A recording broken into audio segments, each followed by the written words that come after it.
What's up, Laker fans? On February 2nd, Brandon Ingram took over the point guard duties, and some of the best basketball of his career has ensued. Let's take a closer look.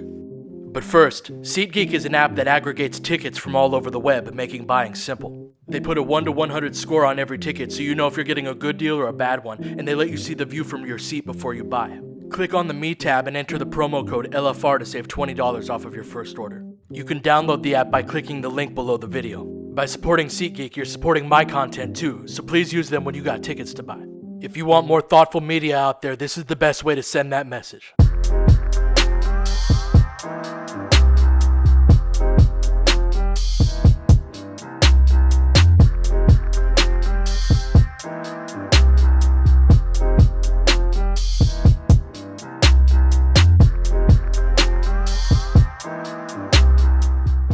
The Lakers simplified the playbook with Ingram running point and really emphasized getting out in transition. After the made basket here, he runs across the court to get the ball on the run on the inbound pass. This is commonly referred to as sweeping. There's 22 seconds left on the shot clock when Ingram crosses half court, and the Lakers get a wide open shot because he did this. He often did this while heading up the court as well. There's 23 seconds left on the shot clock when he gets past half court on this one.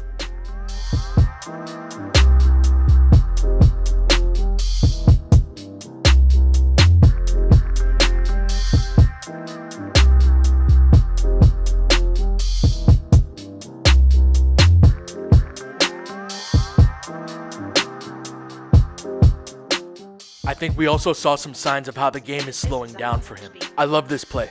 As soon as he passes to KCP, he points to Randall. He knew that passing to KCP would force the defender to commit, leaving Randall open. He doesn't get a stat for this, but he created this shot. Most of the ways that he manipulated the defense like this was in transition, but that's a really good start. In time, we'll likely see him doing this in half-court situations more and more.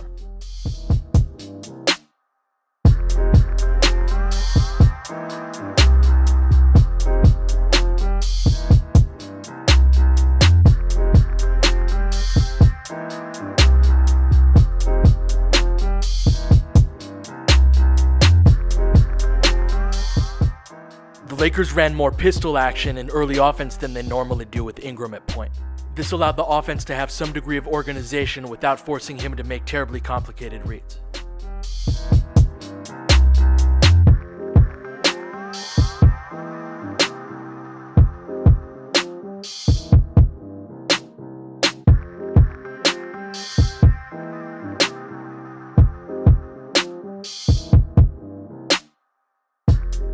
He played the wing spot on pistol when Isaiah Thomas was in the game. Pistol is a good action to run when guys aren't particularly familiar with their position in the half court. Both Ingram at point guard and IT on a new team qualify as that. There were a few times where teams tried to ball pressure him and he handled that really well. If you can get a ball screen set at the half court line, it gives him the opportunity to get downhill against a big who's at his mercy.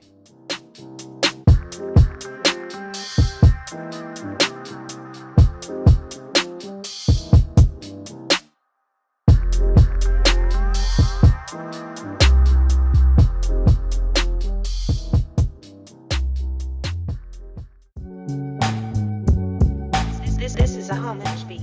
Ingram went 10 for 18 from three-point range in the 7-game stretch at point guard, showing off a fluid one-motion shot. Every one of them was in a situation where he was spotting up rather than creating the shot himself.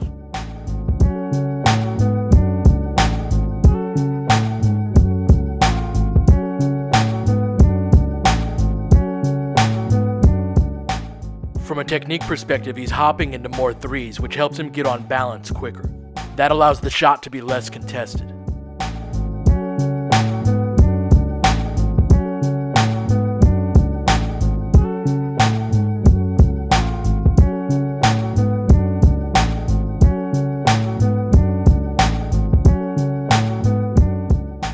But he'll still revert back to old habits at times. Here he 1-2 steps, which leads to a slower release. Don't get me wrong, 1-2 steps can be useful, but this is a time that calls for a hop. When Ingram came into the league, he had a really low set point and it was to the side of his head. That's something that he's really worked to improve on, and while it's still there, it's less exaggerated.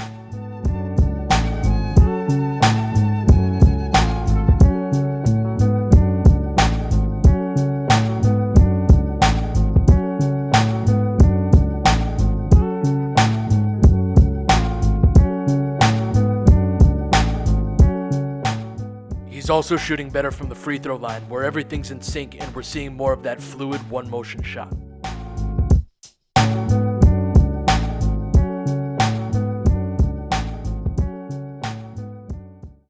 This is a Homage beat.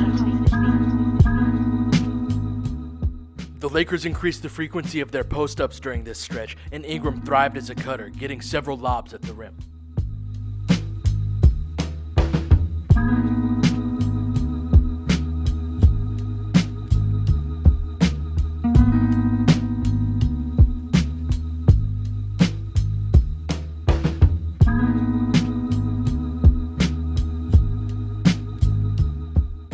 Ingram did his best on-ball work in ISO situations, usually attacking the basket.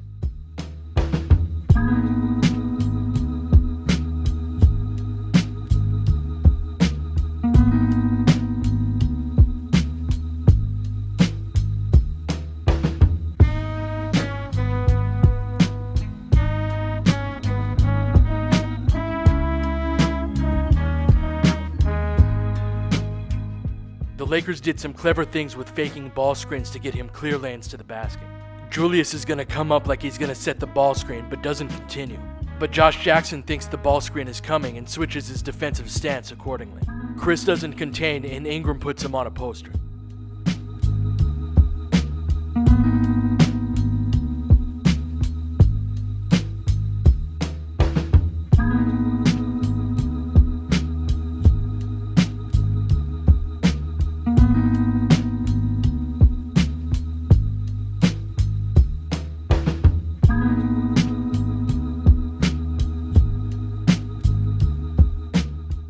Ingram did a solid job of driving and kicking out of ISOs as well.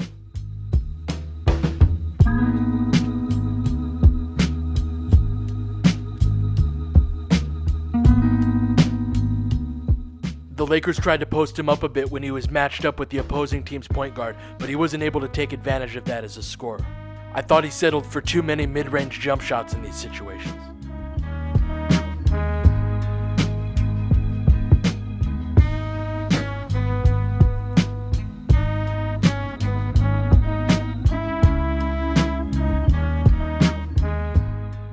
But there were a few situations where he kicked the ball out after drawing the attention of a second defender, and those were pretty effective.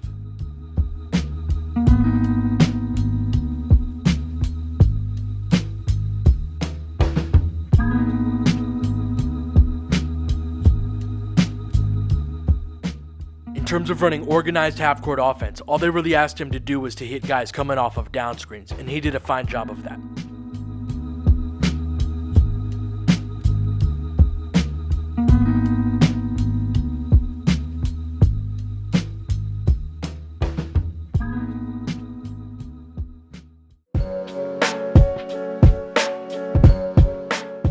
Despite his excellent play overall, Ingram continued to struggle on ball screens. Julius Randle is a particularly poor pick and roll partner with him because he's not much of a three-point threat. When the defensive big is in a drop coverage like this, the pick and pop is what's open. If the big can't do that and the ball handler can't pull up effectively from three, that suddenly becomes a very inefficient play.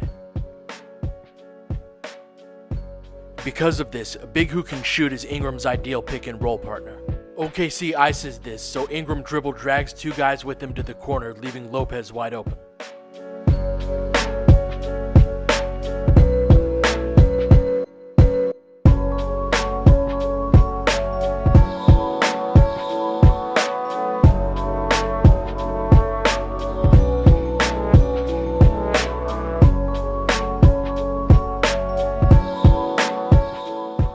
The pick and roll was where he was the most turnover prone.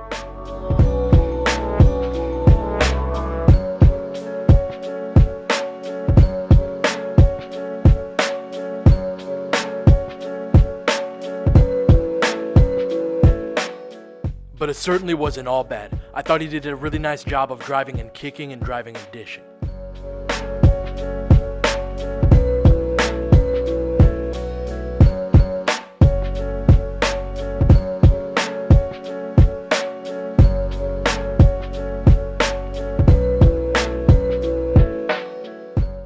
And if the defensive big doesn't commit to containing him, he's either going to score, get to the free throw line, or both.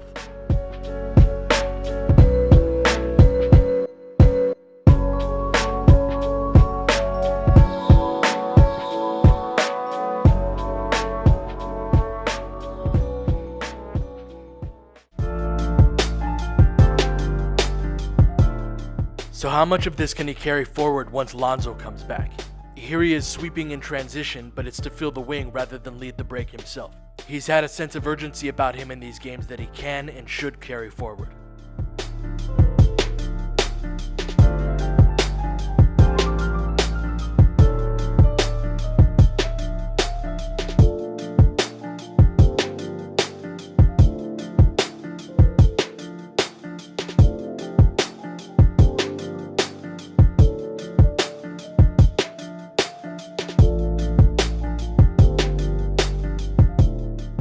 And if he ends up with the ball at the end of a defensive possession, he should absolutely push the pace the way that he has been.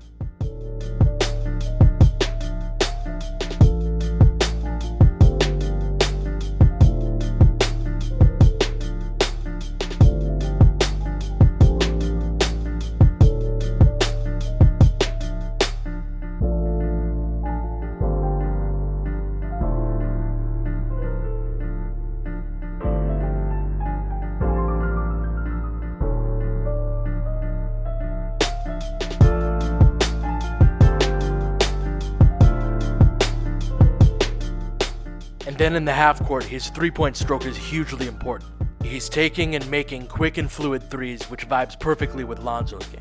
If that continues, that's a huge development for both the team this year and in the future.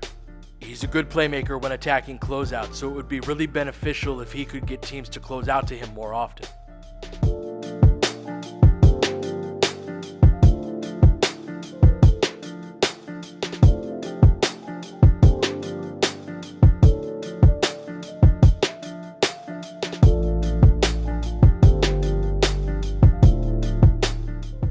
And then if the team needs someone to create a shot in isolation, he can continue to do that.